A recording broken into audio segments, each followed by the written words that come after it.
Assalamualaikum students, how are you all? I hope you all are fine.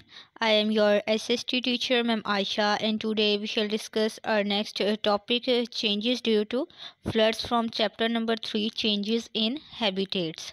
हमारा unit number 1 है the earth as a living planet और chapter number 3 है changes in habitats. Habitats में change, रिहाइश गाहों में तब्दीलियाँ। और टॉपिक क्या है? Changes due to floods. Floods यानी सैलाबों की वजह से तब्दीलियाँ। अच्छा, हमारा जो प्रीवियस लेक्चर है उसमें हम लोगों ने जो टॉपिक पढ़ा था वो था changes due to forest fires. जो जंगलात में आग लगती है ना, उसकी वजह से जो तब्दीलियाँ होती हैं, हमने उसके मुतालिक पढ़ा था। तो आज हम पढ़ेंगे चेंजेस ड्यू टू फ्लड्स यानी सैलाबों की वजह से जो चेंजेस होती हैं। तो फर्स्ट ऑफ ऑल हम ये देख लेते हैं कि हमने जो मेन पॉइंट्स हैं जो पढ़ने हैं वो कौन कौन से हैं जो हम डिस्कस करने वाले हैं। Changes due to floods, we shall read when a flood occurs, name of some countries where floods come, in which year Pakistan face heavy flood, some affects of floods in Pakistan, what people have to do after the flood. क्या क्या हमने discuss करना है? First ये कि flood जो है, ठीक है, सैलाब है, वो कैसे वाक़या होता है। ऑकर्स का मतलब होता है वाक़या होना, ठीक है, मतलब कैसे जो है फ्लड आता है, ठीक है, क्या वजह होती है सैलाब आने की। और सेकंड फिर name of some countries where floods come, और कुछ कंट्रीज़ जहाँ पे अक्सर जो है फ्लड्स आते हैं उनके नेम हम पढ़ेंगे कि वो कौन कौन सी हैं। फिर third, in which year Pakistan face heavy flood, कि वो कौन सा साल है जब पाकिस्तान ने बहुत ज़्यादा जो है सैलाबी सूरत हाल जो है उसको फेस किया था, ठीक है, मतलब कि वो कौन सा साल है जिसमें पाकिस्तान में भारी किस्म का जो है वो सैलाब आया था। और फिर फोर्थ है some effects of floods in Pakistan, Pakistan में कुछ असरात फ्लड्स के, ठीक है, कि मतलब जब फ्लड आया तो उसके बाद क्या असरात पड़े थे पाकिस्तान पे। और फिफ्थ और लास्ट हमारा क्या है कि what people have to do after the flood, और फिर फ्लड के बाद जो हमारे लोग थे उन्हें क्या करना पड़ा था, ठीक है। फर्स्ट ऑफ ऑल हमने पढ़ना था कि जो फ्लड है वो कब ऑकर होते हैं, ठीक है। एक फ्लड जो है वो कब आता है? When a flood occurs, a flood occurs when there is heavy rainfall in an area. A flood occurs, एक सैलाब वाक़या होता है when there is heavy, जब यहाँ होता है बहुत भारी, रेनफॉल बारिश, रेनफॉल होता है बारिश का होना, इन एन एरिया एक इलाका में। कहते हैं कि जब एक इलाका में बहुत ज़्यादा बारिश होती है, ठीक है, तो क्या होता है वहाँ पे सैलाब आ जाता है। जैसे कि देखिए, अगर हमारा ही इलाका है, ठीक है, यहाँ पे 1 घंटे 2 घंटे या 3 घंटे भी बहुत ज़्यादा बारिश हो जाए तो कैसे पानी खड़ा खड़ा हो जाता है, बहुत ज़्यादा पानी जो है वो खड़ा हो जाता है, ठीक है। तो अब एक जगह पे जो है वो मुसलसल 5 घंटे 6 घंटे या मुसलसल जो वो 1 दिन या 2 दिन बारिश होती ही रहती है, रुकती नहीं है। या फिर ऐसा होता है कि थोड़ी देर रुक जाती है लेकिन फिर से वक्फे वक्फे से शुरू हो जाती है और बहुत तेज़ होती है, ठीक है। तो क्या होता है वहाँ पे सैलाब आ जाता है। अब सेकंड हमने ये पढ़ना था कि वो कौन सी कंट्रीज़ हैं जहाँ पे अक्सर जो है वो सैलाब आता है। This happens often in South Asian countries. I E का मतलब है that is Pakistan, India, Afghanistan, Bangladesh etcetera. वो कहते हैं कि this happens often in South Asian countries, ये होता है अक्सर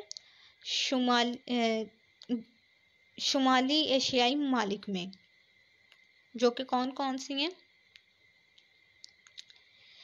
आई दैट इज़ जो कि हैं पाकिस्तान, इंडिया, अफ़गानिस्तान, बांग्लादेश। मतलब कि ये ज़्यादातर पाकिस्तान, इंडिया, अफ़गानिस्तान और बांग्लादेश में जो है ना, ये ज़्यादा जो है वो मतलब होता है कि सैलाब आता है।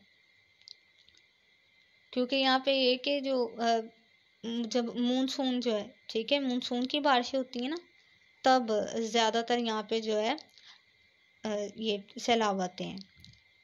उसके बाद हमने ये पढ़ना था कि कब, वो कौन सा साल है जब पाकिस्तान में बहुत ज़्यादा जो है वो बारिशें हुई थी और फिर सैलाब आया था। In Pakistan there was a heavy flood in 2010। Pakistan में कब आया था? पाकिस्तान में 2010 में बहुत भारी या बहुत ज़्यादा सैलाब आया था। The lakes and rivers overflowed. क्या हुआ था? जो नदियाँ थी और दरिया थे, ठीक है, वो बहुत ज़्यादा भर गए थे। ओवरफ्लो होता है बहुत ज़्यादा भर जाना, फ्लो होता है बहना, और ओवरफ्लो होता है बहुत ज़्यादा बहना, ठीक है। Then large areas of land were flooded, और जो बड़े बड़े ज़मीनी इलाके थे, ठीक है, वहाँ पे क्या हुआ था? सैलाब आ गया था, यानी वो सब के सब पानी से भर गए थे। 2010 में सैलाब आया था, बहुत ज़्यादा आया था, और क्या हुआ था कि जो नदियाँ और नाले थे वो भर गए थे, बहुत ज़्यादा भर गए थे, जिसकी वजह से जो बड़े बड़े इलाके थे, ठीक है, ज़मीनी इलाके थे, वहाँ पे पानी खड़ा हो गया था, यानी सैलाब आ गया था।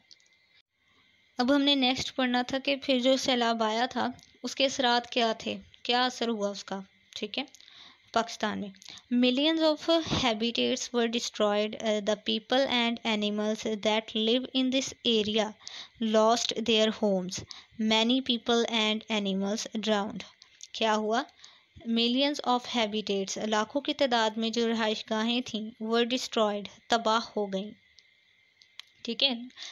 लाखों की तादाद में रहाइशगाहें तबाह हो गईं।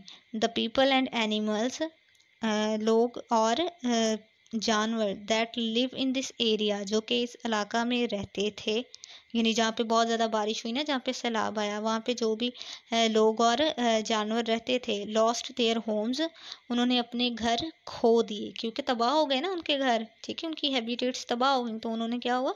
उनके घर खो दिए।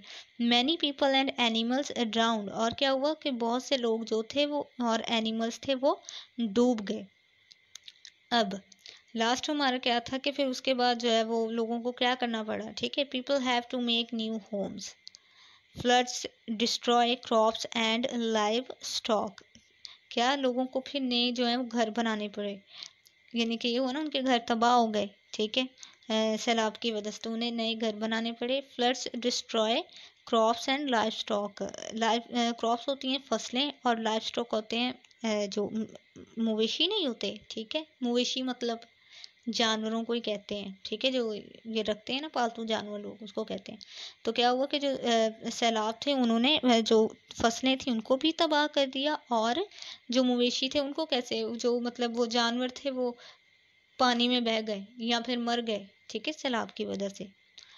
अब जो है हम देखते हैं वर्कबुक का पेज नंबर 7 है। तो चलिए क्वेश्चन देखते हैं इसका। Look carefully at these pictures. Write how people and animals are affected by the following.